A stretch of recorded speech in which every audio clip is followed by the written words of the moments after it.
yo le agradezco mucho a la gente de la Unión Industrial la posibilidad de dar mi opinión sobre la economía, que son básicamente eso, opiniones. La economía es un territorio de opiniones. Y voy a intentar decirles qué me parece que está ocurriendo y por ocurrir, digamos. Esto creo que es ahí, sí. Yo le puse a la charla la lógica del carrusel. Y sobre el final voy a tratar de decir exactamente por qué usé esa expresión. Aunque obviamente ustedes seguramente intuyen que tiene que ver, recién decía el gobernador de Córdoba, no puede ser que siempre estemos empezando de vuelta. No le digan nada, pero yo creo que estamos por empezar de vuelta. La primera cuestión es que este año es un año singularmente complicado. Es un año en que hay elecciones, entonces la política tiene mucho que ver sobre la conformación de las expectativas y las expectativas tienen mucho que ver con la evolución de la economía. Entonces yo creo que este año, entre la política, la realidad de la economía, el escenario internacional, todo eso nos va a llevar a un punto que yo diría es una buena noticia, y es que vamos hacia una nueva etapa. Y cuando digo esto, yo voy a tratar de fundamentar por qué creo que eso ocurre con prescindencia de los actores. Lo primero que quiero hacer es una aclaración, dos aclaraciones. Una, los números que yo voy a mostrar son números oficiales, y no porque yo crea que están bien los números del INDEC, sino porque son los que conozco. Cuando use alguno que no es información oficial, bueno, voy a decirlo y voy a decir por qué lo uso. La segunda cuestión tiene que ver que como la discusión de la economía en la Argentina, como la de la política, se ha polarizado tanto, es difícil discutir los temas económicos sin que aparezcan descalificaciones, ¿no es cierto? Si alguien dice, me parece que en realidad lo que hizo el ministro Kicillof cuando fue a pagar el Club de París, no sé, me parece que no está bien, o me parece que está bien, le van a decir, bueno, si te parece que está bien, sos de la gran macro. Y si el tipo llega a decir, me parece que está mal, le dice, y a vos te paga el sueldo Mañeto. Como yo voy a decir que algunas cosas me parece que no están bien, quiero aclarar además que lamentablemente no me paga Mañeto. Lamentablemente, pero bueno. Déjenme que diga una cosa, o la segunda aclaración. Es con bastante frecuencia, decimos cuando discutimos los problemas en el discurso oficial, dice, y lo que pasa es que se nos cayó el mundo encima. Entonces, a mí me gustaría que vieran ustedes, este gráfico lo que tiene es la evolución, la variación del Producto Interno Bruto, es decir, la cantidad de riqueza que una economía genera durante un año, cómo varió en los últimos tiempos. Ahí está la variación. Si ustedes ven, creo que acá había una luz. Si ustedes ven, bueno, esa es la crisis de los derivados financieros. Todas las economías, estas son economías Francia, Alemania, Estados Unidos, Japón, Gran Bretaña y el Reino Unido y Estados Unidos, digo, cayeron todas las economías con la crisis de los derivados financieros 2008-2009. En aquella época nosotros con cierta vocación, así, cierta autocomplacencia, decíamos, no, a nosotros no nos va a pasar nada. ¿Se acuerdan que decíamos, estamos blindados, era el discurso oficial? Estamos blindados. Cuando se pedía alguna precisión adicional, decían, mira, estamos blindados porque en realidad no estamos vinculados al mercado internacional. Y se creía en un desconocimiento, me parece, muy grande de la vinculación entre la parte financiera de la economía global y la economía real, se ignoraba que iba a terminar de alguna manera pegándonos. Es más, se decía, no nos va a pasar nada porque nosotros no tenemos nada que ver con el sistema financiero. ¿Recuerdan que se decía eso? Yo en esa época solía decir que es como cuando yo me encontraba con alguien y me decía, ¿tenés una casa en Escochinga? Sí. ¿Tenés problema con los incendios? No, tengo suerte, me la quemó el año pasado. ¿No? Bueno, entonces, digo, eso de que se nos cayó el mundo encima, que puede quedar bien, no es muy... Acá está el dato en general por zonas, y si ustedes ven, en realidad, después de la crisis, de la caída esta, en general el mundo ha intentado mejor. O sea, acá, cuando dijimos que estábamos bien, se nos cayó el mundo encima. Pero después, a pesar del complejo escenario internacional que hay hoy, de hecho, la situación es mucho menos crítica que cuando la crisis de los derivados financieros. Esto, digamos, lo aclaro porque después me gusta. Bueno, les voy a mostrar una cosa. Esta es la última proyección que ha hecho el Fondo Monetario Internacional en julio, en la actualización de los datos de julio. Y si ustedes se fijan ahí, en realidad la economía global, bueno, viene creciendo poco. Claramente parece ser que los emergentes son los que tienen, digamos, unas proyecciones un poco menos optimistas. De manera tal que el escenario internacional no es el que tuvimos cuando iniciamos la década ganada. ¿Ah? Entonces, digamos, este es un dato a tener en cuenta. Hay una complicación. No es que se nos ha caído el mundo encima, pero hay una complicación en la dinámica económica global. Y estos son los últimos datos. Alguien me puede decir, bueno, pero los datos del fondo, yo no le creo. Bueno, son los datos que tenemos. Es cierto que a veces los técnicos del fondo se equivocan. En una época había una broma que decía, los técnicos del fondo fueron capaces de predecir 5 de las últimas 3 crisis mundiales, pero bueno, es el dato. Todos recurrimos a la base de datos del fondo. Bueno, y lo otro que sí creo que es importante, eso es los datos de la economía más importante del planeta, hasta ahora, que son los Estados Unidos. Allí ven ustedes, esta línea roja que hay acá, es cómo evoluciona el producto de los Estados Unidos y esta es cómo evoluciona la tasa de desempleo. Cuando la crisis, en realidad al comenzar la crisis, la tasa de desempleo abierto era 5% y luego obviamente aumentó, pero hoy, es el dato de mayo, está en 5,5. Es decir, Estados Unidos ha ido saliendo de la crisis, de hecho ha tenido mejor performance macroeconómica que lo que tienen los países de la Unión Europea, de manera tal que aunque venga creciendo poco, pero quiero decir, no es que estamos en un escenario en que todo lo que nos pasa tiene que ver con lo que ocurre fronteras afuera. Debe haber algo que nos pasa que tiene que ver con nosotros, con prescindencia del contexto internacional.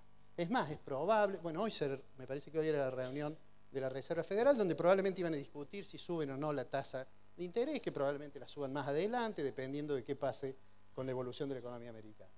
Pero digo, entonces eso es una primera observación.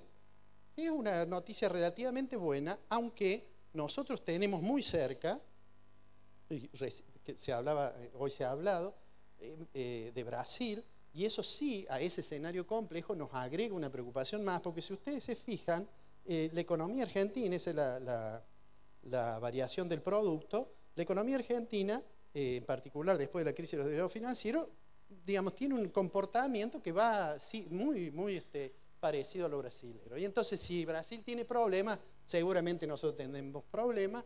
No hace falta que diga que en Córdoba, además, el grado de eso que a veces se llama Brasil dependencia es fuerte, y cuando si en Brasil, en particular con la industria automotriz, que ha sido muy golpeada, hay problemas, los vamos a tener en Córdoba. Eso es en relación a, digamos, esta aclaración previa que quería hacer. Quiero ahora decir una cosa de los temas de este año de elecciones. Creo que hay 3 cuestiones. Mire, hay un problema con la sucesión, hay un problema de que hay muchas elecciones y además hay eventos inesperados. Argentina es un país de cisnes negros, digamos, ¿no? Aún en las fórmulas para candidatos a intendente ocurre eso. Fíjense ustedes, ¿por qué digo problema de sucesión? Miren, digo el sucesor porque además nosotros tenemos como una idea casi monárquica del poder. Y entonces, ¿quién va a ser el sucesor? Y entonces eso genera incertidumbre. El sucesor puede ser, no le digan al gobernador que me olvidé de poner la foto de él. Digo, el sucesor probablemente pueda ser alguna, digamos, de estas personas, ¿no es cierto? Probablemente, no necesariamente. Pero eso genera una cierta incertidumbre, no sabemos bien quién. Bueno, fíjense, esas son encuestas, están nada más que hasta marzo, porque vieron que después de marzo, en febrero, comenzó el ciclo de elecciones que tenemos, y en realidad las encuestas electorales han perdido un poco de prestigio, digamos, porque se les imputan errores, se le parecen a los pronósticos de los economistas, digamos. Pero lo puse simplemente por lo siguiente, para decir que hubo una época, hubo una época en que parecía que, ¿se acuerdan que hubo un momento que parecía que el doctor Massa era casi ya presidente. Después pareció que no, que en realidad el casi presidente parecía que iba a ser el ingeniero Macri. Y después parece ahora que podría ser Scioli. No he puesto eso para que discutir eso, porque acá va a haber gente que entiende de eso, que hace relevamiento y que podrá dar precisiones. Lo que quiero decir es que eso da una sensación de incertidumbre. Y en realidad la incertidumbre afecta a la economía. Aún en un sistema como es el sistema capitalista, en que la incertidumbre forma parte de la lógica económica, porque tomamos decisiones individuales que en todo caso el mercado compatibiliza o no, pero la incertidumbre, si es muy grande, genera problemas. Pero yo creo que esa incertidumbre, que tenemos incertidumbre para todos y todas, en realidad, creo, aunque a ustedes les pueda parecer una contradicción, yo creo que tenemos una certidumbre, ¿no? Es una incertidumbre con certidumbre, sería como una contradictio in abjectum. ¿Pero por qué? Porque creo que, pase lo que pase, cambia la política económica. Creo que necesariamente va a haber un cambio de la política económica. O sea, dentro de toda la incertidumbre, que no sabemos quién va a ser presidente, hay un dato de certidumbre. Eso, digamos, en cuanto al punto del sucesor. Ahora, esa incertidumbre está ayudada porque por alguna razón, entre que empezó el ciclo el 22 de febrero y termine probablemente en noviembre con la segunda vuelta, si hay segunda vuelta, hay 40 domingos. Hice un gran esfuerzo de investigación con el almanaque, hay 40 domingos. Bueno, fíjense ustedes, de esos 40 domingos, en 20 de ellos hay elecciones, ¿no? O sea que semana de por medio, los lunes, tomando el café, decimos, ¿viste que ganó? ¿Viste que ganó? Tenemos todos esos lunes. Eso genera ruido. Y si hay alguna elección en Santa Fe, tarda más de una semana la discusión. Eso es un ruido en la economía. Y para que vean que es cierto, les muestro. Ahí están todas las elecciones que las puse, todas las que encontré. Me olvidé de algún municipio, pero ese es todas las elecciones que tengo. O sea, tenemos una incertidumbre grande en lo político, pero en lo económico me parece que hay alguna certidumbre que va a cambiar la política económica. Entonces, para eso voy al otro círculo que dijimos, está la política y está la economía. Entonces, hablemos de la macro, no de la gran macro. La macroeconomía. Yo creo que uno podría hacer un triángulo con tres temas importantes que tienen que ver con macroeconomía y que son los que van a determinar algunas cuestiones en el futuro. Por un lado, los problemas fiscales, que son un problema realmente muy severo. Por otro lado, la restricción externa, los problemas que nos faltan dólares, que tenemos dificultades, que parecía que la restricción externa era un tema de historia económica y parece ser que no es de historia económica. Y yo diría, en la base de ese triángulo, a veces digo en el backstage de esa obra de teatro que vemos, está el tema de la inflación, que es un indicador de un desequilibrio estructural que no tiene que ver con que se nos cayó el mundo, que no tiene que ver con la incertidumbre, que tiene que ver seguramente con otros problemas. Miren, hablar de inflación en Argentina, bueno, para los que somos, sobre todo para los que somos más grandes, digamos, sabemos muchísimo de inflación los argentinos, ¿no? Sabemos muchísimo. Y a veces es extraño que con toda esa experiencia no encontremos resultados. Gastón Utrera, que está acá, ha escrito sobre ese tema, sobre la gran experiencia que tenemos en materia de inflación. Muchos de ustedes, no digo las damas, pero muchos de ustedes recordarán las inflaciones del pasado, antes de los 90. El promedio de la tasa medida por el índice de precios al consumidor de posguerra hasta mediados de los 70, hasta el año 1975, era 30%. Una tasa de inflación alta, nadie entendía por qué Argentina tenía una tasa de inflación alta y no terminaba en hiper. Y los argentinos dijimos, espérense que ya va. En el 75 Argentina entró en una fase que tenía inflación de 3 dígitos. Entre el 75 y el austral, en junio del 85, medio punta a punta, siempre fue de 3 dígitos. A pesar del programa de apertura de la economía, etc. Después terminamos, finalmente tuvimos la hiper, y después vinieron los 90. Entonces sabemos mucho de inflación. Lo que no sabemos es arreglarla. Mire, esa es la tasa de inflación, datos oficiales, salvo la línea negra, que ahora aclaro que es lo que es, Esos son los datos de inflación de Argentina. Puse acá algunos vecinos, Brasil, Chile. Argentina real es porque acá, recuerdan ustedes que a partir de 2007, enero del 2007, el INDEC cambió la forma de capturar la información de turismo y de prepaga primero y morenizó el índice de precios. Entonces, a partir de ahí, lo que figura como Argentina real, en realidad es un índice es un promedio de índices oficiales, pero no del INDEC, sino de las provincias que siguieron elaborando durante algún tiempo el IPC. Y bueno, y eso es, fíjense ustedes, tenemos una tasa de inflación realmente muy alta en relación a nuestros vecinos. Aclaro, no puse acá, no puse la tasa de inflación de Venezuela, que es más alta, porque tenía problemas que me iba a caer en la pieza de arriba. O sea que como que se lo llevaba el pajarico que habla Maduro.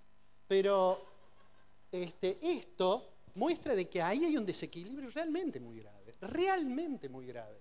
No es cierto que estemos bien porque estamos acostumbrados a vivir con el 25%, el 28%, el 23% o el número que sea. Es una distorsión muy severa del funcionamiento de la economía, en particular en este momento internacionalmente. Puede haber momentos en que haya habido un poco más de inflación. Hoy en el mundo el problema es para algunos países que no tienen suficiente inflación. O sea que allí tenemos un problema. Realmente creo que ese problema el gobierno lo subestimó y por eso ahí tuvo su principal fracaso. Pero me gustaría que miráramos esto. Mire, esa es la evolución del producto, la tasa de cambio del producto, a precios constantes y la tasa de inflación. Pero esto es simplemente para mostrarles que si ustedes se fijan, cuando la economía cayó en la crisis de los derivados, la tasa de inflación, medida oficialmente, bajó. Dice, bueno, la economía cayó, bajó. Ahora fíjense que en los últimos tiempos, cuando la economía se desaceleró, en realidad la tasa de inflación no bajó. O sea que estamos como en una situación más complicada que la que tuvimos en aquel momento y eso debería preocuparnos, me parece, un poco más. Entonces, el tema de la inflación es un tema complicado, que tiene que ver con el frente fiscal. Yo no soy de los que dicen que la inflación es exclusivamente explicada porque hay gasto público excesivo, déficit fiscal monetizado. No digo eso, hay 1000 causas que explican la inflación. Ahora, cuando uno tiene una inflación del 30%, créanme que casi se ha independizado de las causas. Es decir, ya hay una situación muy poco sostenible. Si uno mira los datos fiscales, y estos son datos bien oficiales, yo diría, este es casi el mejor dibujo que puede hacer la Oficina Nacional de Presupuesto cuando plantea la cuenta de inversión, y ahí tienen la evolución del resultado primario y del resultado financiero. El resultado primario es antes de atender servicio de la deuda y el resultado financiero. Acá es la época en que estábamos contentos, crecíamos a tasa china, teníamos superávit gemelos. Bueno, acá estamos ahora, no crecemos más, y en una estimación realmente, yo diría, muy prudente, le da 2,2 el producto en el año 2013. Las estimaciones que hoy se hacen son de 4, 5 puntos del producto, lo cual es mucho más complicado. ¿Qué se hace con eso? Bueno, con eso lo que trata de hacer el gobierno es de financiar eso como puede. ¿Cómo financia eso? En parte implica expandir la cantidad de dinero de la economía. Recordarán ustedes la expresidenta del Banco Central, Mercedes Marcó del Pont, diciendo, en realidad, que aumente la base monetaria no tiene nada que ver con la inflación. Y en realidad es cierto que uno no debe tener una correlación entre si me aumenta 10% la cantidad de dinero voy a tener 10% de inflación. Es cierto que eso no es así, no hay una ley física que diga eso. Ahora, lo que es cierto es que yo no puedo hacer cualquier cosa con la cantidad de dinero. Y en realidad lo que pasó, bueno, ahí tienen los datos, fíjense, 2011, 36%, 37%, este es el aumento de la base, ¿no? Llegó el 2014 y alguien dijo, estamos con problemas, además el mercado cambiario se llevaba puesto al gobierno porque había una situación muy complicada. ¿Qué hizo el gobierno? Devaluó, subió 10 puntos la tasa de interés, contrajo la cantidad de dinero y más allá del discurso oficial, eso no importa, sigue una receta de las que se suelen llamar, digamos entre comillas, ortodoxa. ¿Duró eso? Bueno, duró. Primer semestre del 2014 redujo la cantidad de dinero, segundo semestre le aumentó 25%. Allá hasta el 2015, los últimos 12 meses, 32%. Es decir, el gobierno hace esfuerzos por no expandir seguramente la cantidad de dinero, pero bueno, tiene un problema insoluble ahí. Y eso obviamente agrega ingredientes a los desequilibrios y eso trae como consecuencia muchas dificultades. Por supuesto hay muchos instrumentos. El gobierno dice, bueno, si me aumenta la base, yo lo que voy a hacer va a ser tratar de sacar dinero. Entonces está bien, el Banco Central le da plata al Tesoro. Recuerdan ustedes que hace algún tiempo se modificó el artículo 20 de la Carta Orgánica del Banco Central para poderle dar más plata, pero es consciente de que eso trae problemas. Entonces dice, bueno, vamos a sacar un poco de plata, y saca plata, y fíjense ustedes cómo la saca. Este es el dato de las LEBAC, las letras, que hace el gobierno. El Banco Central le da plata, el gobierno paga lo que tiene que pagar, esa plata va a la economía, le dice al Banco Central, trata de sacarla, el Banco Central llama a los bancos y dice, che, te doy una letra, bueno, me das la letra, entonces me da la plata. Esteriliza dinero, le llaman a eso los economistas.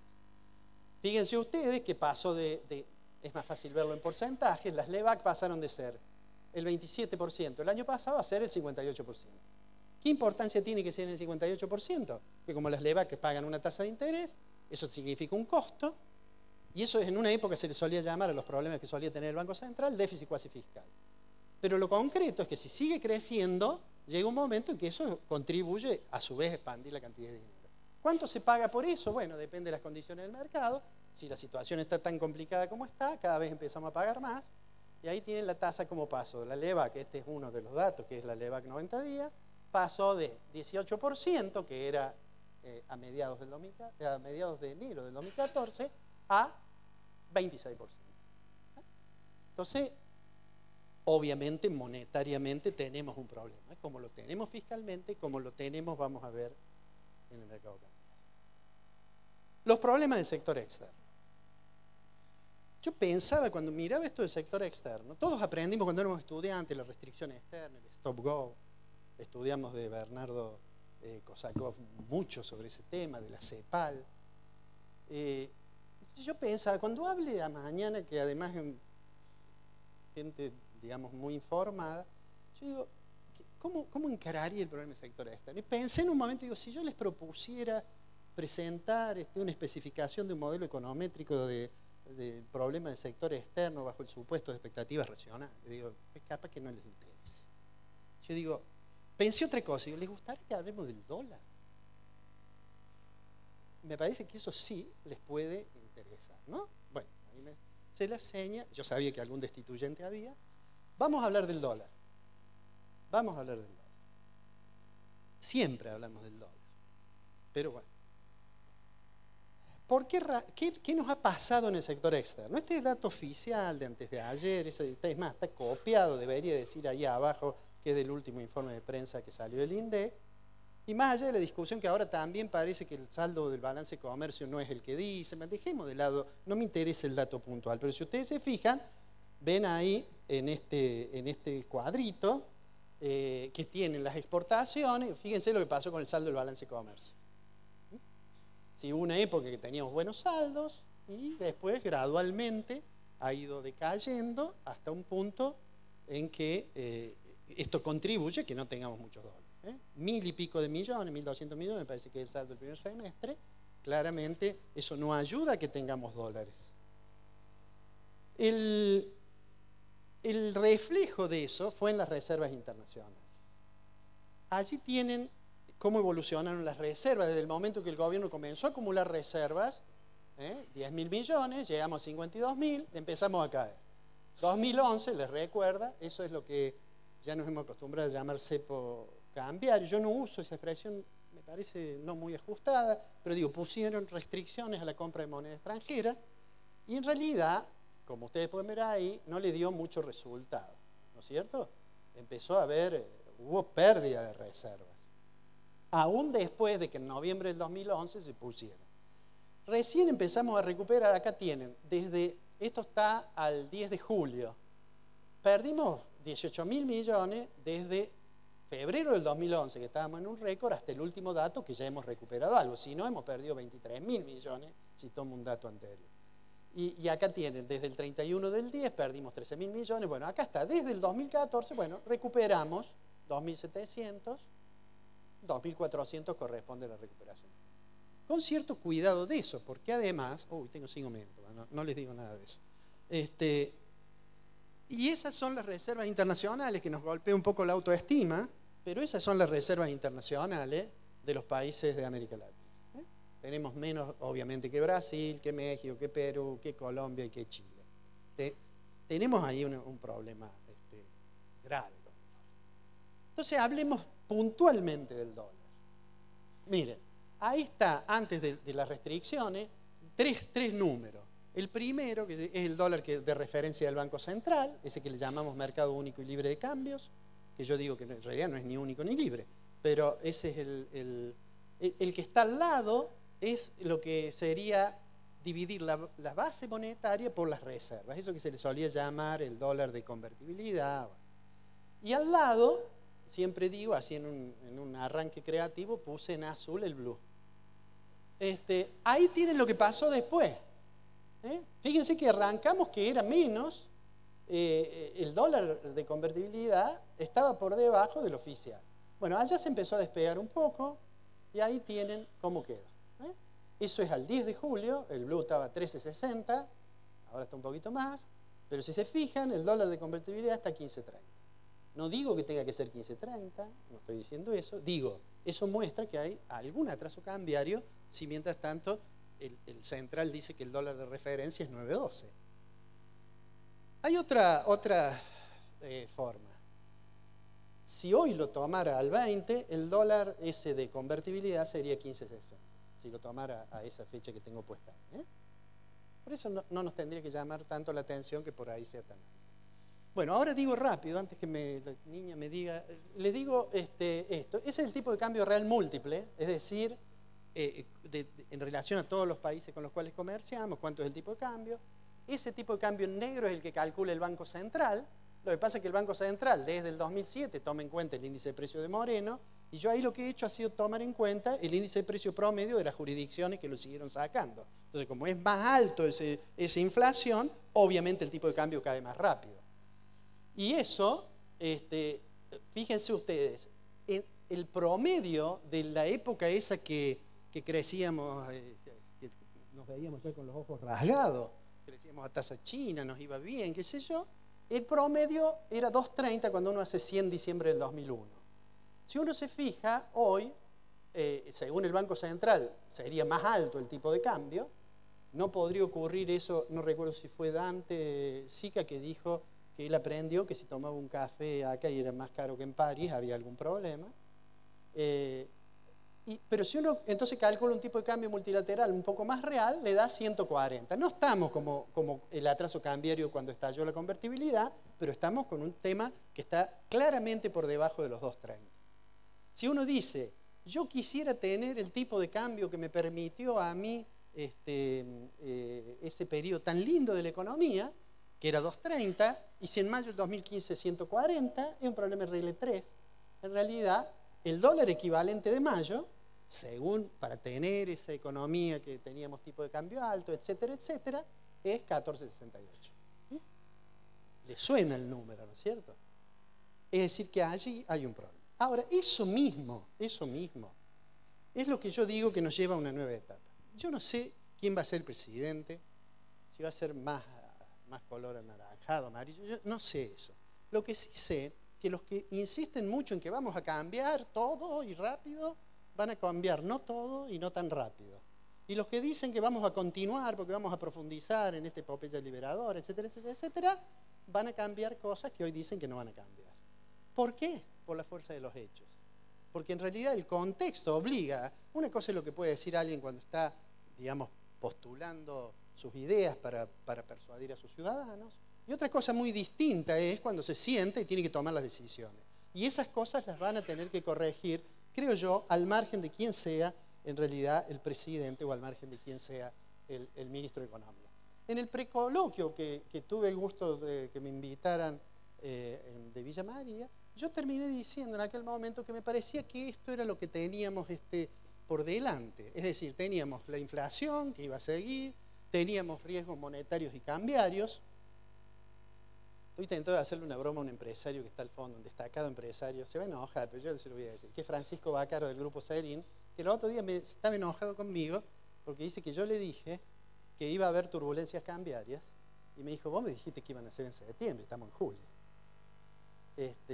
Yo no dije eso, yo dije, me parece que para el picnic del Día del Estudiante vamos a estar hablando del tipo de cambio. Pero bueno, es difícil saber eso, ¿no? Bueno, digo, eso genera conflictividad social, que iba a haber incertidumbre y que la economía iba a seguir con poco dinamismo. Entonces el gobierno, ¿qué es lo que puede hacer? Bueno, el gobierno trata de sostener la situación negando algunos problemas, tratando de evitar que se profundicen.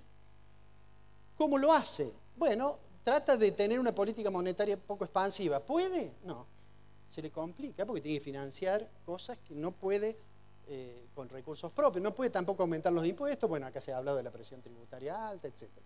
Lo segundo que puede hacer, bueno, dice, trato de tener anclado el tipo de cambio por el problema de la inflación. ¿Puede? De a ratos. De a ratos. Y finalmente tiene programas paliativos, algunos que dan más resultados que otros, de consumo, para tratar de sostener el nivel de actividad de la economía. Entonces todo eso hace que en realidad el futuro, yo no quiero decir que no. Yo le voy a pedir a la gente, me parece que hay un problema con la definición de colores de la PC. No, el futuro, no, pero no es negro, no, ustedes si se fijan es oscuro, pero les voy a decir algo que me alegró mucho, que lo vi cuando el precoloquio. Miré cómo era el dibujo que hicieron los creativos de la Unión Industrial. Y miré el dibujo, y algunos deben recordar que en un coloquio anterior yo dije que Argentina, y usé una figura, digamos, de la mitología griega, que era que estamos en un laberinto, decía yo, y el minotauro es la inflación. Y en vez de comerse bellas doncellas, se come el tipo de cambio, se come el poder de compra, se come el superávit fiscal, se come. Ese era el minotauro. Y yo esa vez dije, y me parece que no tenemos ni a Teseo, que fue el héroe que lo mató, y que ella era Ariadna, claro, a Ariadna no le va a dar la espada mágica y el hilo para que entre, mate el minotauro y salga. Bueno, eso cuando vi esto ahora, dije, han hecho como un laberinto. Y me dio una alegría inmensa, porque yo vi que el laberinto que habían hecho, entraban por acá, bueno, era complicado, vaya a saber cuántos ministros pasaban, y salíamos del laberinto. Y me puse contento, porque yo a veces preparo así de madrugada, por eso mis ideas son un poco trasnochadas. Digo, estaba eso, y vieron que a la noche a uno lo asaltan miedos. Y después que lo miré bien, dije, pero, ¿qué pasa si cuando salimos allá, me ocurre lo que me pasaba cuando de chico jugaba a la oca? Que iba bien, y llegaba y caía, y me decían, un zorro se comió la oca, vuelve a empezar. Y entonces que me hicieran esto, y yo venía y estaba de nuevo ahí. Eso realmente fue lo que me llevó a ponerle esto de la lógica del carrusel. Porque da la impresión, y si mi amigo Bacaro no me cargara por mi afición a la mitología griega, usaría el mito de Sísifo, el que subía la piedra y se le caía, da la impresión que siempre estamos comenzando. Y eso de siempre estar comenzando me llevó a pensar que entonces en realidad era como un carrusel. Y que, bueno, esa lógica del carrusel, al margen de cómo fueran pasando, siempre dábamos la vuelta sobre el mismo lugar. Y a eso yo le llamé la lógica del carrusel, y creo que vamos camino a eso. Y eso no es una cosa muy buena, ¿no es cierto? No quiero terminar demasiado pesimista. Entonces, quiero reservarme un espacio, digamos, de optimismo para decir que a lo mejor volvemos a empezar, estamos de nuevo en el carrusel, pero ¿quién les dice que en una de esas alguna vez no saquemos la sortija? Muchas gracias.